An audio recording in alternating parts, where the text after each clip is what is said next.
Zdravím. Svet nástrojov umelej inteligencie v roku 2025, explodoval. Je to takmer neuveriteľné, akou rýchlosťou pribúdajú nové a nové možnosti. A s tým prichádza otázka, ako sa v tom všetkom zorientovať. Práve na to sa dnes pozrieme. Spoločne si prejdeme odporúčania od experta Christiana Peverelliho a ukážeme si tie najlepšie nástroje pre rôzne profesie. Takže poďme na to. A možno si kladete otázku, prečo je okolo toho taký humbuk práve teraz. No, pozrite sa na toto. Ten graf hovorí naozaj za všetko. Miera, akou firmy nasadzujú umelú inteligenciu, dosiahla neuveriteľných 78%. To je obrovský, ale naozaj obrovský skok oproti minulému roku. Umelá inteligencia už dávno nie je nejaká hudba budúcnosti. Je to nástroj, ktorý sa používa tu a teraz. A to nie je všetko. Ešte dôležitejšie je toto číslo. Ukazuje, prečo je umelá inteligencia dostupnejšia než kedykoľvek predtým. Viete si predstaviť, že náklady na prevádzku AI modelov klesli od roku 2022 až 280 krát? 280 krát. To v podstate znamená, že bariéra vstupu takmer zmizla. Tieto neuveriteľne výkonné technológie má dnes na dosah ruky prakticky každý. Lenže ako to už býva, táto obrovská dostupnosť so sebou prináša aj novú výzvu. Trh je doslova zaplavený stovkami, ak nie tisíckami nástrojov. Ako si z toho má človek vybrať, ako nájsť tie správne a úplne sa v tom neutopiť? No presne toto je otázka, na ktorú si dnes odpovieme. Takže, poďme na prvú časť. Zorientujme sa v prostredí umelej inteligencie a poďme sa pozrieť, čo všetko taký moderný balíček nástrojov vlastne obsahuje. Tak napríklad máme tu celú kategóriu nástrojov na tvorbu obsahu a copywritingu. Len si to predstavte. Umelá inteligencia, ktorá vám za pár sekúnd vygeneruje pútavý blog, chytľavý text na reklamu alebo dokonca celý scenár k videu. Úžasné, nie? Ideme ďalej. Potom sú tu tzv. no-code platformy. A toto poviem vám úplne mení pravidlá hry vo vývoji. Vďaka nim môže ktokoľvek, a tým myslím naozaj ktokoľvek, aj bez jediného riadku kódu vytvárať plnohodnotné aplikácie. Celý tento proces je tak zrazu dostupný o mnoho širšiemu okruhu ľudí. A samozrejme nesmieme zabudnúť na tú obrovskú kreatívnu revolúciu, ktorá sa deje priamo pred našimi očami. Dnes už naozaj stačí napísať jednoduchý textový príkaz a umelá inteligencia vám vygeneruje absolútne dýchberúce vizuály. Či už ide o fotorealistické obrázky, alebo pokojne aj zložité videoanimácie. No a nakoniec umelá inteligencia sa stala doslova nepostradateľným druhým pilotom pre programátorov. Títo AI asistenti pomáhajú s písaním kódu, s jeho opravovaním, s optimalizáciou, skrátka dramaticky zrýchľujú celý ten vývojový proces. Dobre, máme za sebou taký rýchly prehľad. Poďme teraz na druhú časť, váš perfektný AI toolkit.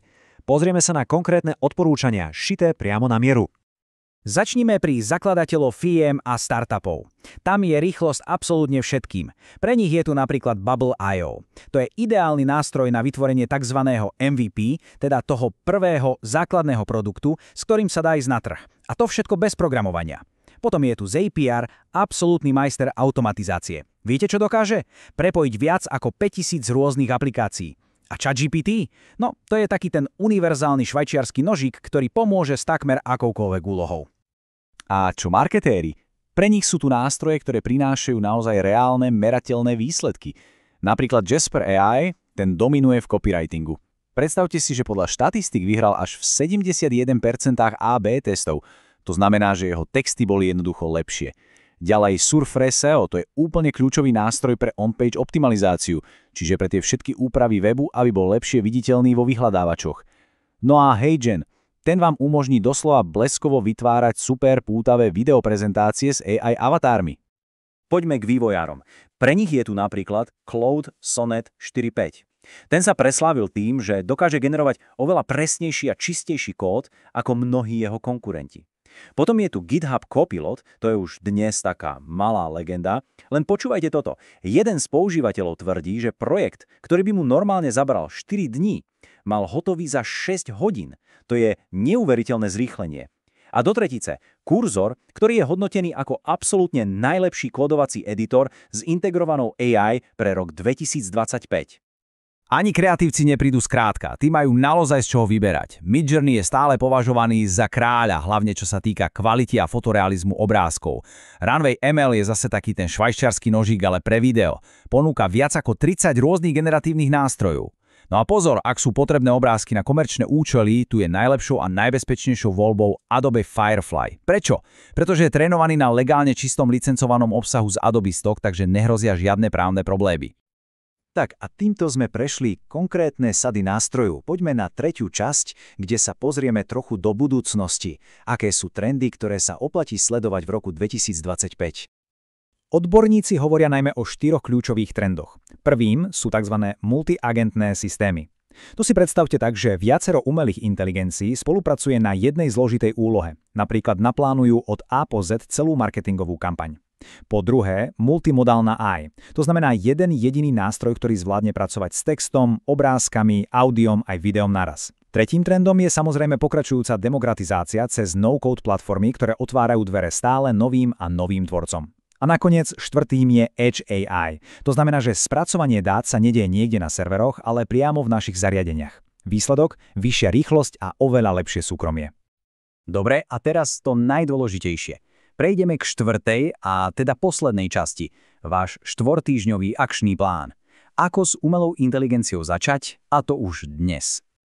Ale ešte predtým, než sa pustíme do samotného plánu, je tu jedna naozaj kľúčová myšlienka od Christiana Peverelliho. Hovorí, nezahlcujte sa desiatkami nástrojov naraz. Omnoho ľahšie je vybrať si 3, 4, možno 5 kľúčových a naozaj sa naučiť ich poriadne používať. V tomto prípade platí, že hĺbka je oveľa dôležitejšia než šírka. A ako na to teda v praxi? Tu je jeden veľmi jednoduchý 4-týždňový plán. Prvý týždeň venujte sa základom. Naučte sa písať efektívne príkazy, tie tzv. Prompty. Druhý týždeň špecializácia. Vyberte si 2 až 3 nástroje, ktoré sú šité presne pre vašu oblasť. Tretí týždeň automatizácia. Pomocou nástrojov ako je napríklad Zapier prepojte svoje procesy a zautomatizujte si prácu. No a štvrtý týždeň, ten je o optimalizácii. Zlepšujte to, čo ste vytvorili a podielte sa o prvé výsledky s kolegami. A na úplný záver je tu jedna myšlienka, ktorá celý tento prístup k umelej inteligencii dokonale vystihuje.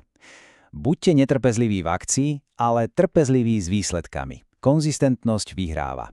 Inými slovami, najdôležitejším krokom nie je snaha ovládať všetko naraz, ale jednoducho začať. Takže otázka na záver znie, ktorý nástroj bude ten prvý, ktorý stojí za vyskúšanie?